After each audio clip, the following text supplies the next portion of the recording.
বিশাল দৈত্যাকার sandwich, কেউ কাটাকাটি করছেন, কেউ ধরে রেখেছেন, আবার কেউ খাচ্ছেন, আবার কেউ কেউ এক টুকরো হাতে নিয়ে ভিড়ের মধ্যে হেঁটে বেড়াচ্ছেন। স্যান্ডউইচকে স্প্যানিশে টার্টা বলা হয়। মেক্সিকান টার্টা তৈরি করা হয় মাংস, চিজ, সস ও সবজি দিয়ে। মেক্সিকোতে এই টার্টা তৈরি করে উৎসবের আয়োজন করা হয়। এবার বিশ্বের সবচেয়ে বড় টার্টা উন্মোচনের মাধ্যমে শুরু হয় বিশ্ব টার্টা উৎসব, যার দৈর্ঘ্য 90 মিটার এবং ওজন 1 টনেরও বেশি। 90 জনের বেশি দেশি বিদেশি রাঁধুনি একসঙ্গে বানিয়েছেন এই বিশাল আকারের স্যান্ডউইচ, যেখানে ব্যবহার হয়েছে 50টিরও বেশি উপাদান।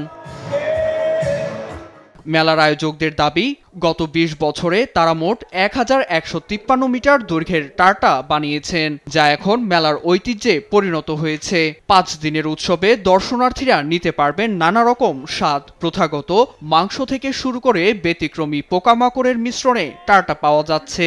50 জনেরও বেশি শিল্পী অংশ নেবেন নানা ধরনের লাইভ পরিবেশনায়, যা মেলার আনন্দকে করবে দ্বিগুণ। বিশাল টর্টা আমার কাছে অসাধারণ লেগেছে। টর্টা খুবই সুস্বাদু। সময় এবং সুযোগ মিললে আমি আবার আসব। মেক্সিকো সিটির টার্টা উৎসব হয়ে উঠেছে খাবার প্রেমীদের জন্য এক স্বপ্নের গন্তব্য।